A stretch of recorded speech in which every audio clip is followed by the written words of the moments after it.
एक टाइम पे लग ऐसा रहा था कि पाकिस्तान ये मैच जीत जाएगा जब बाबर आजम आउट हुआ है।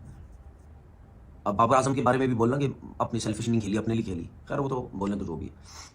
जब बाबर आउट हुआ उस टाइम 72 बॉल्स पे 99 रन चाहिए थे और सलमान ने क्या एक्स्ट्रॉर्डिनरी खेली है। सलमान जिस तरीके से बैटिंग कर रहा है नीचे के नंबर पे आके, उससे एक चीज़ क्लियर नजर आती है कि अब सलमान का नंबर यही होना चाहिए। और सलमान जिस तरीके से बैटिंग कर रहा है, खुली बैटिंग करता है, मतलब डरता नहीं है, अपने शॉट्स खेलता है, तो ये जो नंबर है, ये जो जगह, ये बड़ी सूट कर रही है पाकिस्तान को। तो ये बाबर और ये जब खेल रहे थे और जब बाबर आउट हुआ, उससे नजर आ रहा था कि ये लगता है पाकिस्तान मैच लेके निकल जाएगा। चले बाबर आउट हुआ, आउट तो होना ही है ना, जाहिर सी बात है, 9 रन की एवरेज चाहिए है, पीछे बॉल है, मारेगा, ग्राउंड छोटा है, तो सीधे हाथ में चला गया। ट्राई तो करनी थी, वरना ऐसे टुक करके अपना 100 करता, आप लोग बोलते जी सेल्फिश नहीं खेल रहा। खैर वो आउट हुआ, लेकिन फिर भी रन शायद कुछ थोड़े से बेहतर होते। तैयब ताहिर फौरन रन आउट हो गया अगले ओवर में, उसके बाद इरफान नियाजी आउट हो गए, बोल्ड हो गए। तो अगर यही 2-3 प्लेयर्स के ऊपर टीम चलनी है तो फिर मेरी बॉलर से रिक्वेस्ट है कि भाई 400 रन ना करवाओ। ये रन जो है, ये 344 रन जो किए हैं न्यूजीलैंड ने, ये 344 नहीं होने चाहिए थे जब 50 पे 3 आउट थे, ये ज्यादा। अस्सलाम वालेकुम जी। ओडीआई भी पाकिस्तान की टीम आज हार गई है और मेरी पाकिस्तान के बॉलर से ये रिक्वेस्ट है कि आप लोग ने जो 344 रन बनवाए हैं ना, ये बहुत कम बनवाए हैं। थोड़े से और बनवाते, 400 रन बनवाते, 450 रन बनवाते, क्योंकि वो पागल के बच्चे हैं ना, वो हमारे जो बैट्समैन हैं वो पागल हैं। वो बस अब उनको 400 रन करके दो, 450 वो चेस कर लेंगे। ठीक है ना, मतलब यानी कोई अक्ल समझ नहीं, कोई बेतुकी बॉलिंग, मतलब यानी 50 रन पे 3 आउट हुए हैं, 10 ओवर में कोई 70 कुछ रन है, रन ही नहीं है। चैपमैन का कैच छोड़ दिया सलमान आगा ने स्लिप में 5 रन पे, उसके बाद उसने वही 100 कर दिया। मतलब चैपमैन नहीं संभाला जा रहा हम लोगों से। और रात को 3 बजे से मैच स्टार्ट हुआ हुआ है, अभी खत्म हुआ है। 7-7 8-8 घंटे मैच देखो इनके लिए, क्योंकि जाहिर सी बात है मैच देखना, मेरे लिए तो मैच देखना जरूरी होता है ना, फिर मैं मैच पे बात भी करनी होती है, क्या क्या चीजें गलत हुई, क्या क्या नहीं हुई। मतलब यार 43 एक्स्ट्रा, जिसमें से 21 वाइड बॉल। अब हाल चेक करो हमारा, अगर फास्ट बॉलिंग की अगर हम स्टैट्स देखें तो वो इतने बुरे नहीं है। 10 ओवर में किसी ने 50-55 दिए हुए, किसी ने 10 में 60 दिए हुए, क्योंकि न्यूजीलैंड के फास्ट बॉलर्स ने में ऐसे ही दिए हैं, ग्राउंड छोटा है, ठीक है ना, रन्स बनते हैं। लेकिन हमें प्रॉब्लम कहाँ हुई? पार्टनरशिप लगी चैपमैन की और डैरिल मिचेल की। ठीक है, जबरदस्त इनिंग खेली डैरिल मिचेल ने, सेंसिबल इनिंग खेली, आराम से खेलता रहा, नीचे खेलता रहा, जो उसका स्टाइल है उस तरीके से वो खेलता रहा, और कॉन्फिडेंस बढ़ता गया चैपमैन का भी। फिर उसके बाद जो ठोकना शुरू किया इन दोनों ने। अब 4 फास्ट बॉलर हैं, उसके पास स्पिनर ही कोई नहीं है। सुफियान मुकीम लास्ट T20 में इतनी जबरदस्त बॉलिंग की, वो घूमने फिरने गया हुआ है, फिर नहीं खिलाया मैच।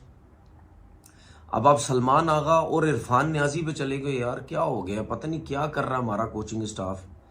पता नहीं रिजवान को इतनी अथॉरिटी मिली हुई है या नहीं मिली हुई कि भाई तुम अपनी मर्जी से टीम खिलाओ।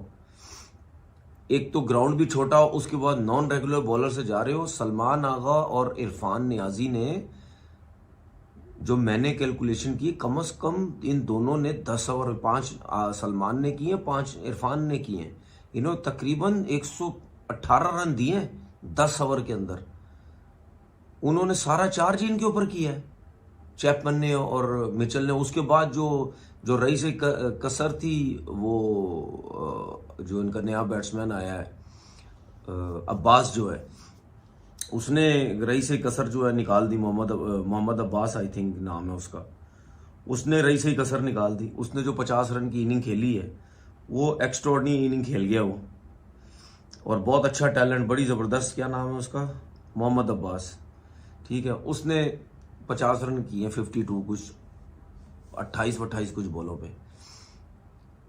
मतलब बेतुकी बॉलिंग हो रही है, बेतुकी सिलेक्शन हो रही है। अब मुझे एक बात बताओ, न्यूजीलैंड जैसी कंडीशन में जहां बॉल मुस्तकिल स्विंग हो रहा है, सीम हो रहा है, फ्लाई कर रहा है, बाउंसर हो रहे हैं आपको, वो आप लोगों से शॉट नहीं लग रहे क्योंकि हम लोग वैसी पुल पे अच्छे नहीं हैं, प्रॉब्लम्स हो रही हैं, स्पिनर का बॉल भी कभी फ्लाई कर जाता है, कभी क्या हो रहा है।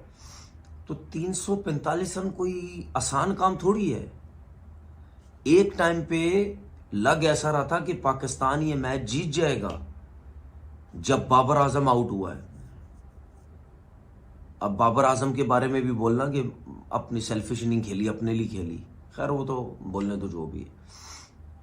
जब बाबर आउट हुआ उस टाइम 72 बॉल्स पे 99 रन चाहिए थे और सलमान ने क्या एक्स्ट्राऑर्डिनरी इनिंग खेली है। सलमान जिस तरीके से बैटिंग कर रहा है नीचे के नंबर पे आके, उससे एक चीज़ क्लियर नज़र आती है कि अब सलमान का नंबर यही होना चाहिए। और सलमान जिस तरीके से बैटिंग कर रहा है, खुली बैटिंग करता है, मतलब डरता नहीं है, अपने शॉट्स खेलता है, तो ये जो नंबर है, ये जो जगह, ये बड़ी सूट कर रही है पाकिस्तान को। तो ये बाबर और ये जब खेल रहे थे और जब बाबर आउट हुआ, उससे नज़र आ रहा था कि ये लगता है पाकिस्तान मैच लेके निकल जाएगा। चले बाबर आउट हुआ, आउट तो होना ही है ना, जाहिर सी बात है। अब 9 रन की एवरेज चाहिए, पीछे बॉल है, मारेगा, ग्राउंड छोटा है, तो सीधे हाथ में चला गया। ट्राई तो करनी थी, वरना ऐसे टुक टुक करके अपना 100 करता, आप लोग बोलते जी सेल्फिश की नहीं खेल रहा। खैर वो आउट हुआ, लेकिन फिर भी रन शायद कुछ थोड़े से बेहतर होते। तैयब ताहिर फौरन रन आउट हो गया अगले ओवर में, उसके बाद इरफान नियाजी आउट हो गए, बोल्ड हो गए। तो अगर यही 2-3 प्लेयर्स के ऊपर टीम चलनी है तो फिर मेरी बॉलर से रिक्वेस्ट है कि भाई 400 रन ना करवाओ। ये रन जो है, ये 344 रन जो किए हैं न्यूजीलैंड ने, ये 344 नहीं होने चाहिए थे जब 50 पे 3 आउट थे। ये ज्यादा से ज्यादा यही 260-70 रन होने चाहिए थे, इससे ज्यादा नहीं होने चाहिए थे। हमने क्या गलती की, एक तो वाइटें इतनी ज्यादा की, वाइट बॉल्स इतनी की, फिर उसके बाद हमने 5वां बॉलर ही मुकम्मल नहीं खिलाया। नॉन रेगुलर से बॉलर 118 रन दिए दोनों ने। अब न्यूजीलैंड की अगर हम बॉलिंग देखें, उनको भी मार पड़ रही थी, ऐसा नहीं कि उनको मार नहीं पड़ रही थी, लेकिन उनकी बॉलिंग पूरी थी जिसकी वजह से वो ये मैच जीते। उसके बाद आपने एक और चीज नोट की होगी, जब बाबर और सलमान जब थोड़ा तेज खेलना शुरू हुए, उसके बाद आपने देखा उन्होंने क्या अपना प्लान चेंज किया। वो सिर्फ बाउंसर्स पे आ गए, सिर्फ बाउंसर्स पे आ गए, क्योंकि उनको आइडिया हो गया था कि अगर हम ऑफ स्टंप से बाहर या मुंह पे सामने ball with in stump bowling कर रहे हैं, ये बहुत अच्छा खेल रहे हैं। अब ये वीकनेसेस तो है ना हमारे बैट्समैनों की, इनको पीछे पीछे बॉल करो। ये वो ऑकलैंड वाला T20 वाला ग्राउंड तो नहीं है ना, पीछे बॉल करोगे, यूं बल्ला रखेंगे, थर्ड मैन पे छक्का, ये चौका हो जाएगा। जब हमें पुल मारना है तो उसमें अच्छे है ही नहीं, उसमें फिर आउट हुए और उन्होंने वही बॉलिंग की जिसकी वजह से वो कामयाब हुए। ये मैच टोटल हमारी बॉलिंग ने मरवाया है, ये टोटल हमारी बॉलिंग ने ये मैच हरवाया। अदरवाइज ये मैच हम जीते हुए थे और बहुत आसानी से जीते हुए थे। मैं ये नहीं कह रहा कि अगर वो 260-70 पे आउट हो जाते तो हम बड़ी आसानी से चेस कर लेते, मैं ये नहीं कह रहा। मैं ये कह रहा हूं कि अगर 50 पे 3 आउट थे तो 344 रन नहीं होने चाहिए थे। और हर जगह मुझे चैपमैन चैपमैन चैपमैन चैपमैन ही नजर आ रहा है। पाकिस्तान टीम के प्लेयरों को, कोचिंग स्टाफ को, हर किसी को ख्वाबों में ही चैपमैन नजर आ रहा होगा। वो आता है, वो इस तरह देखो, जब चैपमैन और डेरिल मिचेल जिस टाइम क्रीज पे, आप देखो उस टाइम बॉल कितना अच्छा स्विंग सब कुछ हो रहा था, कितनी सेंसिबल उन्होंने इनिंग खेली, दिमाग इस्तेमाल किया, कोई शॉट्स नहीं खेली, कोई कुछ नहीं, आराम से खेलते रहे खेलते रहे खेलते रहे, जो पार्टनरशिप चाहिए थी। उसके बाद जब चैपमैन ने मारना शुरू किया, उसकी वीकनेसेस ही खत्म हो गई, वो खुले डुले दिए जा रहा था। मुझे तो लगता है अभी 2 मैच और है, उसमें एक आध मैच और में 100 भी ना कर दे। अब आप ये देखो कि न्यूजीलैंड के पास बैटिंग है कितनी, कितनी बैटिंग है न्यूजीलैंड के पास। 2 ही तो मेन प्लेयर है, एक चैपमैन है, एक डेरिल मिचेल है। वो विल यंग जो है वो जल्दी आउट हो गया, ठीक है, वो भी अच्छा प्लेयर है, लेकिन जो मेन प्लेयर है वो तो चैपमैन और डेरिल मिचेल है। ब्रेसवेल तो नीचे आता है, वो नीचे आके जो है वो छक्के वक्के मारता है तो रन होते हैं।